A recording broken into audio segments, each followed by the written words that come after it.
Timbal atau yang biasa juga disebut Pb merupakan salah satu komponen logam berat yang diketahui digunakan untuk proses produksi berbagai produk logam, baterai, pestisida, dan juga keramik. Timbal atau Pb biasanya masuk ke ekosistem perairan melalui pembuangan limbah industri, erosi tanah, pengendapan udara, dan aktivitas pertambangan. Paparan pada berbagai jenis polutan dapat mengakibatkan kematian dan gangguan fisiologis pada ikan, kerusakan histopatologi yang terjadi pada jaringan insang, dan menyebabkan hiperselia, fusi lamela, perdarahan, atrofi, dan gangguan kinerja pernafasan ikan. Dampak dari paparan timbal terhadap reproduksi ikan yaitu mengganggu proses terjadinya pemijahan ikan yang ditunjukkan dengan meningkatnya anomali morfologi dari kematian sperma. Pb akan berdifusi secara pasif ke dalam kuning telur dan menghambat aktivitas enzim pertumbuhan embrio. Pb menggantikan ion dalam tulang, sehingga akan menyebabkan beberapa kelainan bentuk pada larva ikan, seperti skoliosis, lordosis, dan kifosis. Paparan Pb juga akan mengganggu proses embriogenesis ikan mas, ditandai dengan blastula, pemendekan tulang belakang, dan kelainan jantung. Prosedur kerja yang digunakan dalam penelitian ini, yang pertama dengan memberikan 4 perlakuan dengan masing-masing 3 ulangan. Secara rinci, konsentrasi timbal pada masing-masing perlakuan yaitu perlakuan kontrol 0 mg per liter PbCl2, perlakuan A 0,21 mg per liter PbCl2, perlakuan B 0,42 mg per liter PbCl2, dan perlakuan C 0,63 mg per liter PbCl2. Yang kedua, melakukan penetasan telur ikan nila dalam corong berisi 90 liter air payau 12-13 ppt dilengkapi dengan aerasi. Yang ketiga, membagikan 200 telur yang telah dibuahi secara acak ke setiap saluran perlakuan dengan masa paparan selama 10 hari. Yang keempat, melakukan penghitungan jumlah detak jantung dalam 60 detik dengan menggunakan perekaman video. Detak jantung sendiri diukur pada hari kelima. Yang kelima, melakukan pengukuran panjang badan larva dengan cara mengukur total panjang 30 ekor larva pada setiap perlakuan dan kontrol dengan menggunakan mikroskop stereo yang dilengkapi dengan mikrometer. Yang keenam, memfoto larva yang mati dan catat menggunakan mikroskop stereo pada akhir periode paparan. Yang ketujuh, melakukan pemeriksaan pada tingkat kelangsungan hidup, tingkat malformasi, deformitas larva, dan kandungan Pb dalam larva pada akhir periode paparan. Dan yang terakhir, melakukan analisis data tingkat penetasan, tingkat kelangsungan hidup, tingkat malformasi, denyut jantung, dan panjang larva antar perlakuan dengan menggunakan analisis varian satu arah atau juga sering disebut one-way ANOVA pada tingkat kepercayaan 95%. Lalu data tersebut disajikan dalam bentuk mean dan standar deviasi.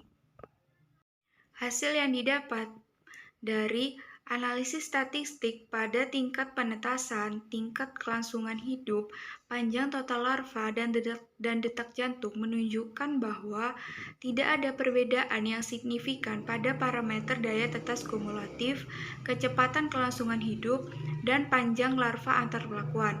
Malah sebaliknya, terjadi peningkatan yang signifikan dalam denyut jantung pada perlakuan C dibandingkan dengan kontrol.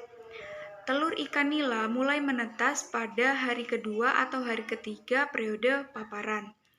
Jumlah seluruhnya panjang larva pada akhir periode paparan berkisar 11,33 sampai 11,40 mm. Kesimpulannya yaitu meskipun tidak secara signifikan mengurangi tingkat penetasan, tingkat kelangsungan hidup, dan panjang total larva ikan nila, paparan Pb juga berdampak negatif terhadap detak jantung dan tingkat malformasi larva ikan nila. Hasil dari analisis kelainan larva yang diamati pada penelitian ini yaitu lordosis, kifosis, dan ekor melengkung, yaitu lordosis bentuk kelainan yang paling umum ditemukan, yaitu sekitar 54%, sedangkan ekor melengkung sebanyak 15%. Tingkat malformasi larva cenderung meningkat dengan meningkatnya konsentrasi timbal dalam media pemaparan. Tingkat malformasi larva tertinggi adalah ditemukan pada perlakuan C, sedangkan yang terendah terdapat pada perlakuan kontrol yaitu 3,4% dan 0,33%. Berdasarkan analisis statistik, terjadi peningkatan malformasi larva yang signifikan tingkat dalam pengobatan C dibandingkan dengan kontrol. Tingkat malformasi ikan nila cenderung meningkat dengan meningkatnya konsentrasi timbal dalam media paparan. Kesimpulan yang didapat dari penelitian yang telah dilakukan menunjukkan bahwa adanya hubungan positif antara peningkatan kandungan timbal pada media dengan peningkatan timbal. Timbal cenderung terakumulasi dalam jaringan tulang larva yang mengakibatkan gangguan perkembangan tulang.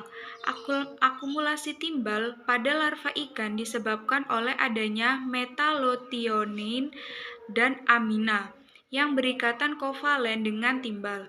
Timbal akan masuk ke dalam sel dan didistribusikan oleh darah ke seluruh tubuh sehingga dapat menumpuk di organ lain. Paparan timbal dapat mengganggu proses pertukaran ion kalsium di jaringan tulang, sehingga tulang ikan mengalami kelainan berupa lordosis, kifosis, dan ekor melengkung. Ion timbal memiliki kemampuan untuk menggantikan keberadaan ion kalsium yang terkandung dalam jaringan tulang, yang akan menyebabkan kerangka malformasi pada embrio ikan. Larva malformasi berada pada risiko pertumbuhan yang lambat dan kesulitan dalam mendapatkan makanan dan menghindari predasi. Baik, sekarang saya akan menjelaskan hasil review jurnal kedua dengan judul Faktor-faktor yang mempengaruhi toksisitas bahan pencemar terhadap organisme perairan. Faktor penting yang mempengaruhi toksisitas yaitu konsentrasi bahan pencemar dan durasi pemaparan bahan kimia terhadap organisme. Faktor-faktor yang mempengaruhi toksisitas terdiri dari faktor yang berhubungan dengan bahan pencemar fisika kimia dan faktor yang berhubungan dengan organisme biotik. Faktor fisika kimia bahan pencemar meliputi 1. Suhu. Bioakumulasi dan toksisitas bahan pencemar meningkat seiring dengan perubahan suhu. Hal tersebut berkaitan dengan peningkatan aktivitas dan kinetik logam, serta peningkatan laju metabolisme di perairan yang lebih hangat. Perubahan suhu juga mempengaruhi proses sintesis protein, respirasi, dan transport energi, serta kemampuan penghantaran oksigen. Perubahan laju metabolisme dapat menyebabkan perubahan perilaku, misalnya pergerakan dan aktivitas makanan yang mempengaruhi kemampuan mengakumulasi bahan pencemar. Peningkatan penyerapan bahan pencemar menyebabkan peningkatan akumulasi, tekanan, dan stres. Akibat perubahan suhu juga terdapat mengganggu kemampuan detoksifikasi bahan pencemar. Hal ini berpotensi meningkatkan toksisitas. Faktor lain yang dapat mempengaruhi toksisitas yaitu interaksi antar bahan pencemar. Efek interaktif bahan pencemar dapat berupa efek sinergis atau antagonis, berlawanan, bergantung pada jenis bahan pencemar dan kondisi organisme yang terpapar. Efek sinergis merupakan efek toksisitas gabungan dua atau lebih bahan pencemar, di mana pengaruh toksisitas akan lebih besar dibandingkan hanya satu jenis bahan pencemar. Efek sinergis yang dihasilkan oleh bahan pencemar bergantung pada bahan faktor, antara lain sifat bahan kimia tersebut dalam prosesnya memasuki tubuh organisme dan kondisi fisiologi dan metabolisme organisme yang terpapar. Sebaliknya, efek antagonis terjadi pada kondisi di mana pengaruh toksisitas dua atau lebih bahan pencemar akan lebih rendah dibandingkan efek yang terjadi pada pemaparan satu jenis bahan pencemar. Yang kedua, pH atau kadar keasaman. Asidifikasi atau pengasaman menjadi salah satu penyebab penurunan pH di perairan. Penyebab utama dari asidifikasi tidak hanya disebabkan oleh toksisitasnya, namun juga karena efeknya terhadap spesies, mobilitas, dan bioavailabilitas bahan kimia. Bagi sebagian organisme perairan, pH rendah dapat meningkatkan toksisitas logam. Penurunan pH dan peningkatan kelarutan ion logam dapat menyebabkan peningkatan bioakumulasi dan toksisitas. Hubungan antara pH dan toksisitas logam jauh lebih rumit tergantung pada ikatan kimia dan spesies logam. Yang ketiga, salinitas. Salinitas berpengaruh pada toksisitas bermacam bahan pencemar, terutama logam terhadap organisme estuari dan laut. Salinitas tidak hanya mempengaruhi geokimia logam, tapi juga pada fisiologi organisme dan sensitivitas terhadap pemaparan logam. Yang keempat, kesadahan. Kesadahan berpengaruh terhadap toksisitas logam. Toksisitas akan menurun pada kondisi perairan dengan kesadahan tinggi. Faktor biotik meliputi 1. Spesies. Setiap spesies memiliki sensitivitas yang berbeda terhadap bahan kimia. Perbedaan tersebut disebabkan oleh perbedaan kemampuan dalam merespon bahan kimia. Beberapa spesies mampu melindungi dirinya sendiri dari paparan bahan pencemar dalam waktu yang singkat. Misalnya, pada karang-karangan mampu menutup cangkangnya dan tetap bermetabolisme dalam kondisi anaerob selama beberapa waktu. Yang kedua, umur.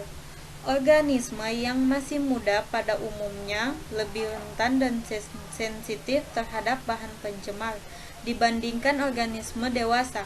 Hal ini disebabkan oleh perbedaan tingkat perkembangan mekanisme detoksifikasi antara organisme muda dan dewasa. Perbedaan dalam laju ekskresi juga berpengaruh terhadap kemampuan merespon dan mengeluarkan bahan pencemar. Misalnya pada jenis Arthropoda crustacea, tahapan yang paling sensitif adalah pada saat molting atau pergantian cangkang. Dan pada ikan adalah tahapan embrio, larva, serta juvenil awal. Pola makan organisme perairan dapat mempengaruhi efek toksisitas dengan cara menghasilkan perubahan pada komposisi tubuh, fungsi fisiologi dan biokimia, serta kondisi nutrisi organisme tersebut. Uji toksisitas ekstrak daun bakau Sonitaria alba terhadap Artemia. Artemia merupakan zooplankton yang biasa digunakan sebagai pakan awal lanjutan terhadap larva berusia 10 hari. Artemia memiliki ukuran yang kecil, gerakannya lambat, mudah dicerna dan mudah ditingkatkan nilai gizinya, disukai larva, dan mudah untuk dibudidayakan. Namun, Artemia juga memiliki dampak negatif yaitu bersifat carrier. Ekstrak kulit batang tumbuhan Sonitaria alba menunjukkan aktivitas antibakteri yang tinggi dan berspektrum luas, sehingga berpotensi sebagai sumber antibakteri alami serta memiliki potensi yang besar sebagai sumber antioksidan alami. Ekstrak daun bakau juga terdapat zat insektisida yang diduga dapat berpengaruh pada kelangsungan hidup Artemia sebagaimana penggunaan disinfektan yang pernah diuji cobakan dan ternyata bersifat letal bagi Artemia. Suatu senyawa kimia dikatakan bersifat racun akut jika senyawa tersebut dapat menimbulkan efek racun dalam jangka waktu yang singkat, dan bersifat kronis jika senyawa tersebut dapat menimbulkan efek racun dalam jangka panjang yang akibat paparan yang berulang-ulang walaupun dalam jumlah yang sedikit.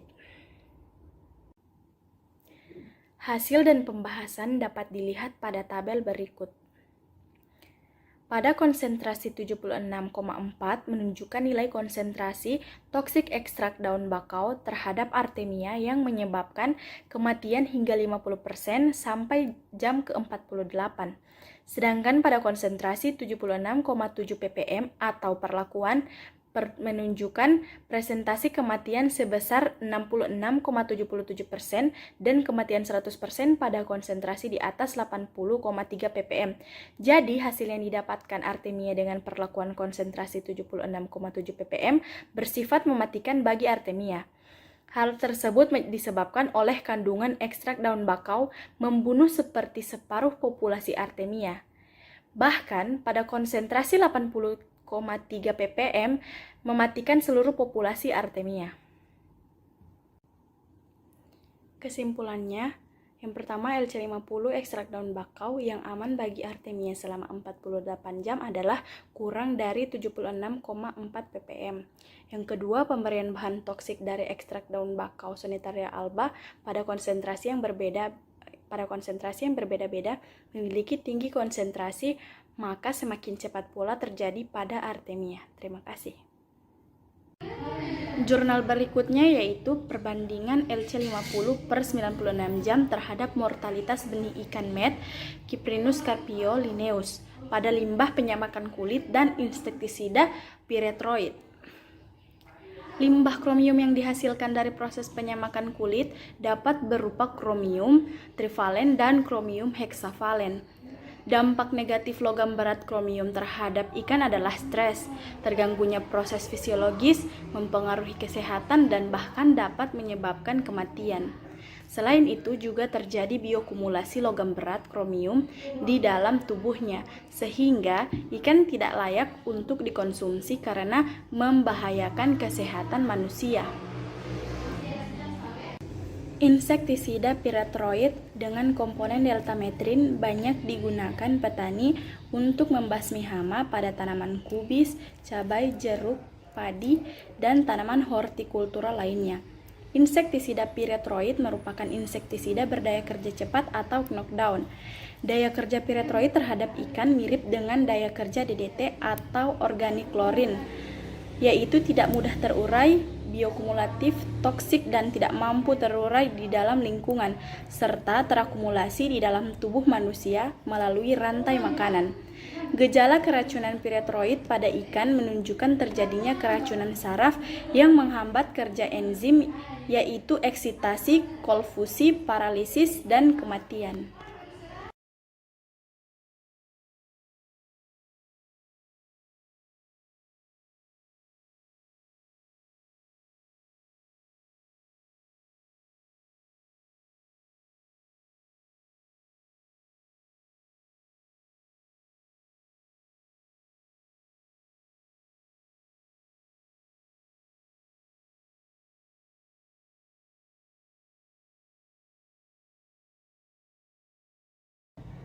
Ikan mas merupakan salah satu jenis ikan yang dapat digunakan sebagai bioindikator karena memiliki ciri dapat menunjukkan reaksi terhadap perubahan fisik air maupun terhadap agen pencemar yang terlarut dalam batas konsentrasi tertentu. Materi berikutnya akan dijelaskan pada tabel berikut. Jadi kesimpulannya yaitu semakin banyak limbah yang dimasukkan ke dalam media uji, maka semakin banyak pula ikan mas yang mengalami kematian. Terima kasih.